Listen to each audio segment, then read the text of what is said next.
부동산만큼이나 좋은 투자에 대해서 알아보도록 하겠습니다.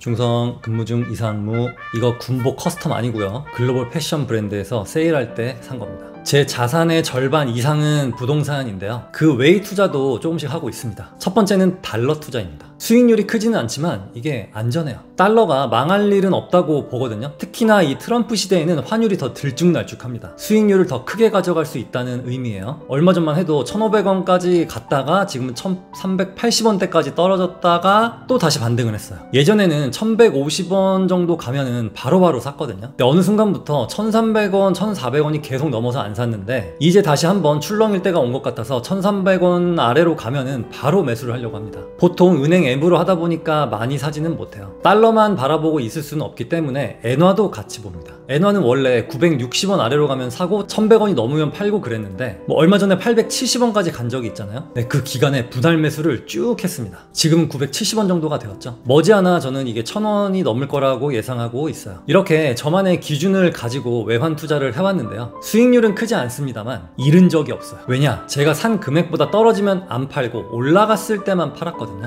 외환 투자는 국가의 경제와 밀접한 연관이 있기 때문에 국가적인 차원에서 관리를 합니다. 너무 떨어지거나 너무 올라가면 수출과 수입에 문제가 생기기 때문이죠. 외환 투자의 장점과 단점을 말씀드릴게요. 장점은 돈을 사는 겁니다. 우리가 어디 아프리카 후진국의 돈을 사는 게 아니라 경제 대국의 화폐를 사는 거기 때문에 망할 일이 없어요. 망하려면 그 나라 자체가 망해야 되는데 그럴 일은 없죠. 또 다른 장점은 우리나라가 IMF 시절 달러가 1,800원까지 올라간 적도 있거든요. 이럴 때를 대비해서 해지 수단으로 외환을 소유하고 있는 겁니다. 우리나라가 경제 위기에 빠지게 되면 원화의 가치가 내려갈 가능성이 높아져요. 그때를 미리 준비해 두는 거죠. 또 다른 장점은 어느 정도의 예측이 가능하다는 겁니다. 어떤 국가에 큰 이슈가 있지 않는 이상 환율이라는 것은 어떤 범위 내에서 왔다 갔다 하거든요. 그거를 확 벗어나는 경우는 거의 없다고 보시면 돼요. 그래서 언제쯤 사서 한참 가지고 있다가 어느 정도 되면 팔고 또 어느 정도 내려오면 또 사고, 이게 가능하다는 겁니다. 그럼 단점을 말씀드려 볼게요. 단점은 수익률이 크지 않다는 겁니다. 환율이라는 게 움직여봐야 몇 원이라서 장기 투자를 해야 어느 정도 수익이 나옵니다. 최근에 엔화가 폭락했을 경우, 다른 말로 단기적 반등의 가능성이 큰 경우, 이럴 때를 제외하고는 일반적으로는 가늘고 길게 봐야 돼요.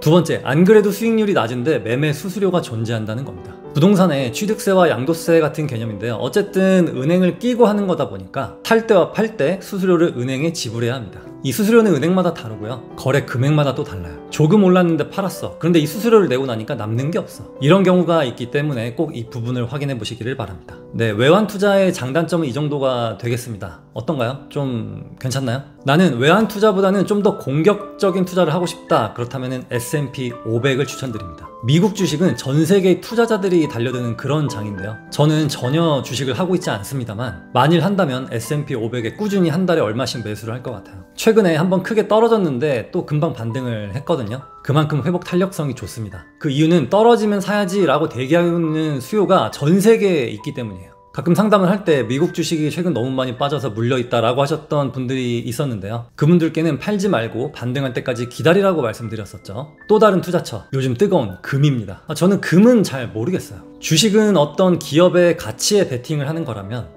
금은 금 자체로의 어떤 쓰임새나 금 자체의 가치가 올라간다기보다는 희소성과 현금화 가능하다는 현금 대체제로서 시세가 왔다 갔다 한다는 게 저희 주관적인 의견이고, 무엇보다 금에 대해 잘 모릅니다. 또 한동안 유행했던 태양광 발전 투자가 있습니다. 땅을 임대하거나 매입해서 태양광을 설치하고 거기서 나오는 전기를 한국전력에 판매를 하는 거죠. 제가 다녔던 회사에서 태양광 사업을 해서 이쪽 사업을 잘 알고 있는데요. 아무래도 태양광 모듈을 포함한 기기들의 가격이 꽤나 비싸고요. 부피와 무게가 있기 때문에 설치하는데도 이 금액이 만만치가 않습니다. 그래서 이거의 손익분기점을 넘기려면 생각보다 오래 걸려요. 문제는 이거는 기계이기 때문에 고장이 날 수밖에 없어요. 손익분기점이 될 때쯤이면 기계에 문제가 생기기 시작합니다. 처음에는 월 300만원씩 나와서 막 좋아했는데 받은 대출과 AS 비용 이것저것 따지면 별로 남는 게 없던 경우가 많았습니다. 그 다음 재테크 수단은 바로 적금입니다. 적금을 드실 때는 길게 들지 마세요. 저 같은 경우는 최대 2년으로 하거든요. 5년짜리 막 10년짜리 이렇게 들여버리면 중간에 반드시 해지할 날이 오기 때문에 2년을 최대로 하시고, 이때 역시 중요한 거는 이자겠죠. 은행 몇 개 돌아다니면서 이자가 가장 높은 은행으로 선택하시면 되겠습니다.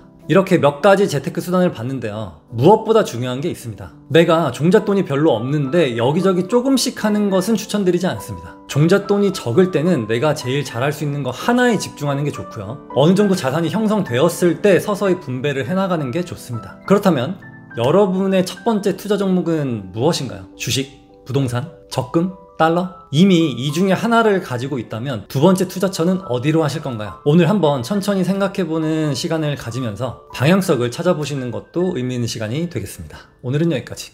충성!